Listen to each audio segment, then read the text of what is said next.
Hello Year 5 and Year 6, welcome back to English Lessons Live with Mr Phillips. Bit of a drama this morning, well this afternoon now. We filmed the lesson and it's not worked. There's all the writing we did and it didn't work. What I'm going to do is I'm going to quickly talk you through the writing that we did do. This video is due to go up any minute. So it is going to be a really short one today, I'm afraid. What I want you to do, because you're Year 5 and Year 6, you should be fine.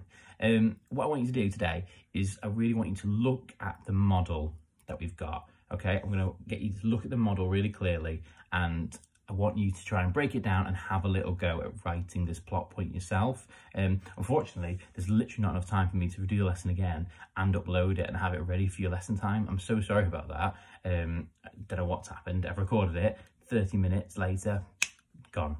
So what we were writing there is we were writing the third plot point to our zoo piece of writing, okay? And the third plot point was... no, it wasn't. It was the first few animals, okay? So let me quickly recap you on what we've written already. Where is it? Here it is. A trip to the zoo. There's nothing particularly exciting about that, is there? Nothing story-worthy, nothing gripping or unusual. Well, that's what I thought too. The sun hung low that Saturday morning. It seemed almost nervous to begin the day. Long shadows from the trees surrounding our garden formed distorted cage bars across the grass. I was struggling to squeeze my feet into my battered, certainly too small trainers when Dad's voice roared up the stairs.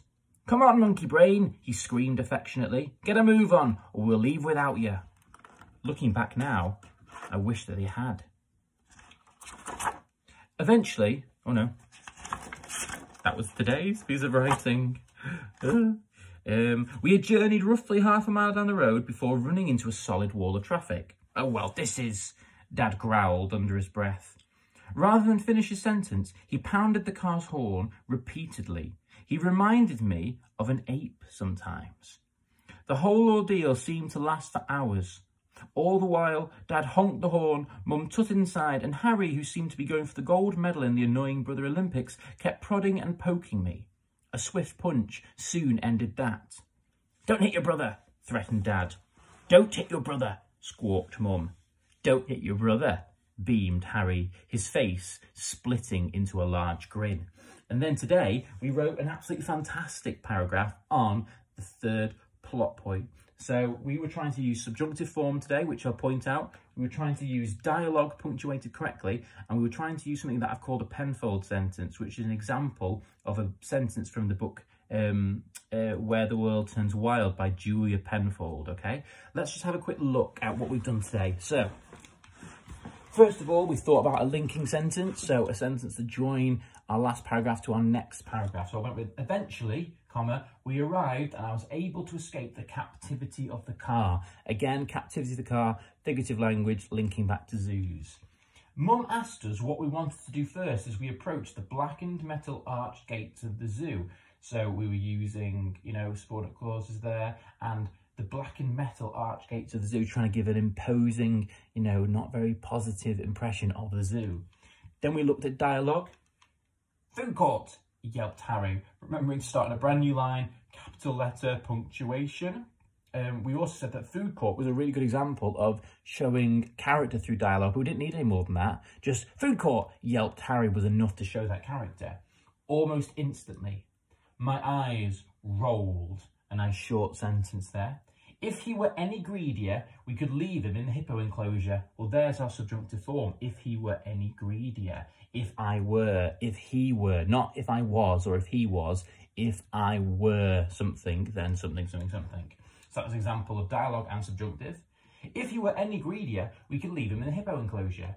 It was decided that we should see some animals before eating, so we set off through the city of cages. So here we had a subordinate conjunction and a coordinating conjunction, so loads of structure. And then here, city of cages, a metaphor trying to make it sound like all the cages are built up really high like skyscrapers. The first few animals really reminded me why I dislike zoos. Dash, the roaring, the squawking, the screeching. And that was an example of the Penfold sentence down here. To have a sentence or a statement and then have a dash, and then 3 ing examples, you know, the roaring, the squawking, the squeaking. Okay? So I'm going to read that all to you again so you can hear what we've done today. Eventually, we arrived and I was able to escape the captivity of the car. Mum asked us what we wanted to do first as we approached the blackened metal arch gates of the zoo. "Food court," yelped Harry almost instantly. My eyes rolled. If he were any greedier, we could leave him in the hippo enclosure. It was decided that we should see some animals before eating, so we set off through the city of cages. The first few animals really reminded me why I dislike zoos. The roaring, the squawking, the screeching. Okay, so, I'll pick you up this bit. Because it's not worked, which is the first time, to be honest, so we've done all right. This video needs to go live in a few minutes, so I'm going to post this very short example of what we did today. Really sorry, I don't know what's happened there at all. I will investigate. What I would like you to do during this usual half an hour is still have a go at writing that. Keep going back to this little video, looking at what I've put on, you know, look at the examples that I've got, and then send it to me at rsa.year6@3-saints.org.uk.